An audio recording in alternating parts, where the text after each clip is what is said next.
नमस्कार, मी doctor Pandhari Uttamrao Ingale, Ganga hospital ayurvedic panchakarma neurospine care centre Chikhli, taluka Chikhli, जिल्हा बुलढाणा। आज या ठिकाणी जे पेशंट आले होते ते चिखलीतलेच आहेत आणि ते व्यवसायाने ड्रायव्हर होते। ते मागील 20 ते 25 वर्षापासून ते ड्रायव्हरचं काम करत आहेत आणि अशातच त्यांना अचानक एक कमरेचा त्रास सुरू झाला। आता पाय मुंग्यायला लागल्या आणि हातपाय चालताना कठीण व्हायला लागलं, चालता येत नव्हतं, उठता बसता सुद्धा येत नव्हतं। मग असेच त्यांनी मुंबईपर्यंत गेले, खूप ट्रीटमेंट घेतली, परंतु फारसा आराम त्यांना त्या ठिकाणी नव्हता।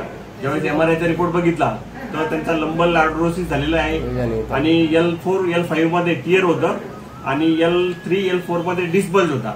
अशा कंडिशन मध्ये अक्षरशः ज्यावेळेस माझ्याकडे आले तर त्यांना उचलूनच आणलेलं होतं, त्यांना थोडं पण चालता येत नव्हतं, धरून धरून ते चालायचे आणि आपल्याकडे 7 दिवस आपण त्यांना या ठिकाणी पूर्ण न्यूरोथेरपी पंचकर्म त्यांचं केलं आणि अतिशय चांगला आराम त्या ठिकाणी पडला। आता स्वतः ते उठतात, बसतात, चालतात आणि आयुर्वेदाने आपण बघतो की उशिरा आराम पडतो।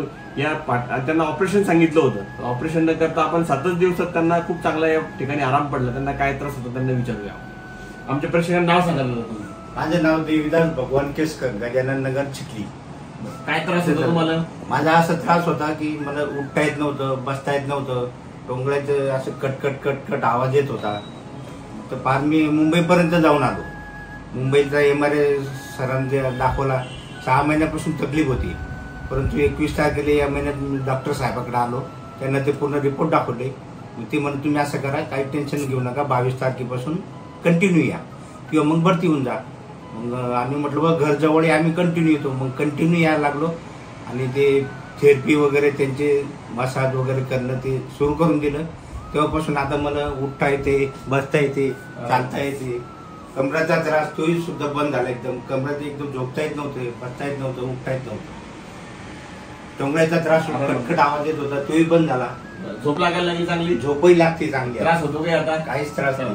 आणि दुसरी गोष्ट म्हणजे त्याचं क्रिएटिन खूप वाढलेलं होतं, अक्षरशः 2.5 त्यांचं क्रिएटिन होतं। आजचा रिपोर्ट केला ते 1.5 आहे, म्हणजे नॉर्मल लेवलवर त्या ठिकाणी आलं। आपण कसल्या प्रकारचं मेडिसिन वगैरे इंजेक्शन वगैरे सुद्धा त्यांना काही दिलं, फक्त आयुर्वेदिक पंचकर्म न्यूरोथेरपीद्वारे असा या ठिकाणी आराम पडतो। तर असे कोणी रुग्ण असतील जे न्यूरोपॅथिक पेननं किंवा स्पाईनच्या पेननं त्रस्त असतील, मणक्यातले गॅप, तसेच त्यांच्या मानेत सुद्धा गॅप होता, तो सुद्धा त्यांचा त्या ठिकाणी कमी झाला।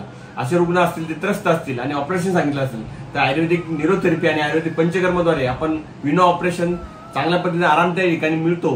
तरी आपण अशा रुग्णांपर्यंत हा व्हिडिओ जरूर पोहोचवा। धन्यवाद। जय आयुर्वेद।